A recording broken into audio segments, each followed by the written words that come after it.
Our parents always told us to treat others the way we want to be treated. So that's what I'm going to talk to you about today. Is just about being nice and using common courtesy, which a lot of society seems to not do today. So, doing good deeds and acts of kindness are shown to help people feel socially better, and people who have socially anxieties, it's said to make them feel better. There's been many studies done about it. A professor of psychology in California said that when you do acts of kindness for others, you tend to feel better about yourself, physically better and emotionally better. And people that have anxiety disorders tend to calm down and feel better in social situations when they're actually doing something for somebody else. Kindness releases a hormone called oxytocin into your body, and this dilates your blood vessels and can lower your blood pressure and just basically make your body feel better. And I'm sure all of us have heard that laughter is the best medicine, which actually is true because it does release these hormones in your body and make your entire body feel better. It's also stated that laughter is more contagious than a cough, which just makes sense because everybody likes to laugh and feel good about the day. It can strengthen your immune system, it can boost your energy, diminish pain, and help with stress. Your sense of humor can be one of the most powerful tools that you have. It can change your daily mood and your emotional well being as for those around you. Humor can lighten the burdens of yourself and others, it can inspire hopes, and it can connect you to other people. Ephesians 4, which is part of the Bible, says that being kind to one another, tenderhearted, forgiving one another, as God in Christ forgave you. So here are some tips that I'm going to give about simply being kind to others. The first one is smile. Smile at people, even if you don't know them. Say hi. Ask them how their day is. Making eye contact in busy places, passing people on the street.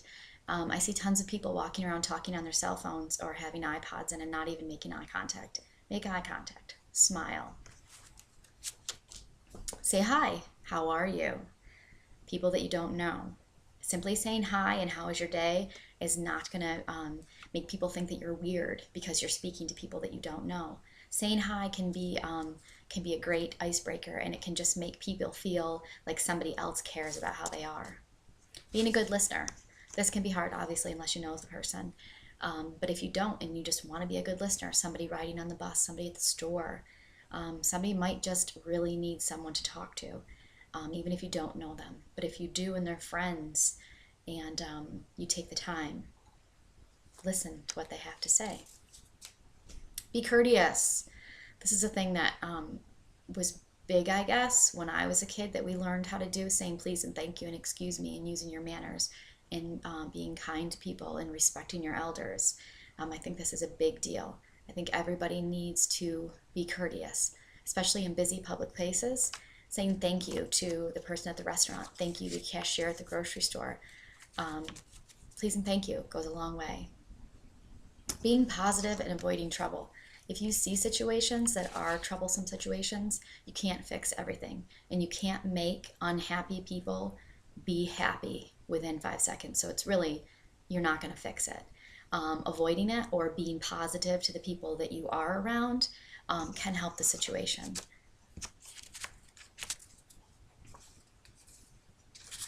Offer to help people. Offer to do anything. Offer to help the people around you that you do know. Offer to help your neighbors. Maybe there's elderly people in your neighborhood or not so elderly people in your neighborhood that still could use help. Offer to help carry bags at the grocery store. Open the doors for people. Things that you would do to people, for people that you know, do to people or for the people that you don't know. Or an offer to help. I mean, the worst thing you could say is, no, thank you, I don't need your help. But maybe somebody will say yes. And just offering that assistance for someone is a great thing. And it's one of those things as in doing one for others. And then hopefully they'll, pass that on along. The whole pay it forward thing. It's kind of a big deal. Being humble. This is a big one. It's going to be hard for lots of people. Be nice when you're listening to people and remember that you're not better than anyone else. And that can be hard.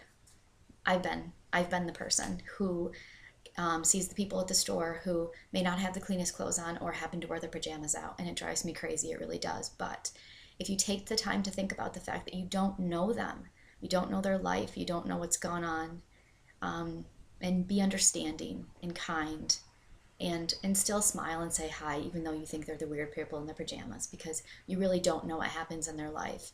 And things can be a lot harder for people than we could possibly ever imagine. So remembering that. Being sincere. Don't be nice to someone just because you think you should be nice to someone. Be sincere about it. This is kind of tricky because it goes along with the next one, which is not being two-faced, and being nice to someone to their face and then turning around and thinking or saying to somebody else how awful they look or how horrible they are after you're nice to them. If you're going to be nice and you're going to take the time to talk to somebody and try to make their day better, be sincere about it.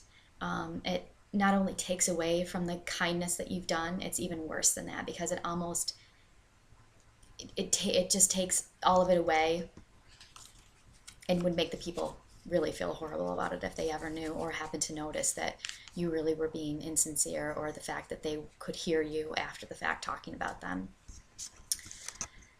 Doing little things. This could be for lots of people, for anybody. Leaving notes, leaving a gift, leaving a note on someone's car, leaving a thank you note for something small, letting somebody know that you're thinking of them. And this again could be people that you know, or maybe just a complete stranger. Maybe you see a mom and her kids at the store, and you see them getting out of a vehicle, and the kids are screaming, and you could tell she's ready to lose her mind. Leave a note on her vehicle. Just leave it under her windshield wiper, and just simply tell her that it's going to be okay, and that she's a good mom, and things will get better. And it's always nice. Try to compliment people. I'm horrible about this. I really am. Not that I don't think people look great. I just never actually say it out loud. I have friends that are so good at it, and they'll always tell you, oh my gosh, I love your shirt. You look so good today. You look so cute. I think it. I never say it out loud. So I think that's a big one. I think people appreciate that, and it does make people stand a little taller. I know when I go into work and have somebody say, "Oh, I love that shirt," you feel good about yourself, and you carry that through on the day. So I think that's a big one. I consciously need to think about that and remember to do those things. So those are my tips on different things to do throughout the day to actually be nicer to people, different things to remember of how to act towards others. And again, it's very important. This is not just the people that you know. This is everyone. This is everyone in the world, society, everyone that you come in contact with on a daily basis. And there are lots of people that you pass in stores, that you communicate with, that help you, that do things for you, that you're doing things for others. All of those things throughout the day, it matters. You come into contact with one person and you're grumpy and you're irritated about something, and you pass that on. Why would we want to pass on a bad behavior and a bad attitude when we could pass on a good one? So if we're conscious about the things that we do and the things that we say and the way that we act, we could make every day so much better for tons of people. And other than that, it's also stated that people who have good social relationships tend to live longer, which makes sense. You have people around you, they take care of you, you take care of them, and you're healthier longer. It's also said that it helps with stressful events when you have other people around, such as loss of a job, loss of loved ones, all those tragedies that happen in life. If you have people around you who can help you handle those situations better, obviously you handle them with, you're more adept to change and be able to handle those things and carry on with life. In 1989, there was a study at Stanford University done that showed people that had cancer who participated in meeting groups together and support groups, they lived twice as long as the people who didn't. Now, this may have been a fluke, no one really knows, but this is actual research to show that even with cancer, something that horrible, when you have people around you who care and give you that support, and that you have someone to lean on, they live twice as long. I think that's huge to show how we should lean on one another, and we can help each other with things. After all, it's said that we are social animals and that we need each other to survive. Another word I found that was very interesting when I was doing this was the simple word of karma. And we all know it. Karma is what goes around comes around. And we've all been told that if you're a nasty person and you're nasty to people, they're going to be nasty back to you. And if it doesn't happen right away, it's still going to happen.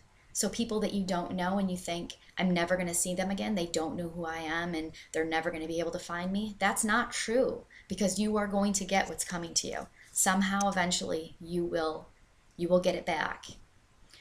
So in my conclusion for this of being nice, and this is my persuading you to live a better life and be a nicer person, it's pretty simple. That's it. Be nice. I'm not asking you to diet. I'm not asking you to exercise to live longer. I'm not asking you to learn all of these crazy things and change in ways that are going to be hard for you. This is easy. Be nice. If you want people to be nice to you, be nice to others. And we can make this world such a happier place and more positive if we could just be understanding and considerate and use our manners and try and try and try every day to think of the positive things that we have in our life. It's very easy to sit around and talk about the things we don't have, and we don't have enough money, and we don't have enough time, and we wish we were rich, and we wish we had the life that other people had. That makes no sense, because everybody always wants something better, something that they don't have, and that's a waste of time. So if we could stop and just think about what we do have and be thankful for what we have been given, and basically waking up every day and being healthy, and having people around us and being thankful for what we're given, would just be an awesome thing to pass on to other people. So that's it. Bye.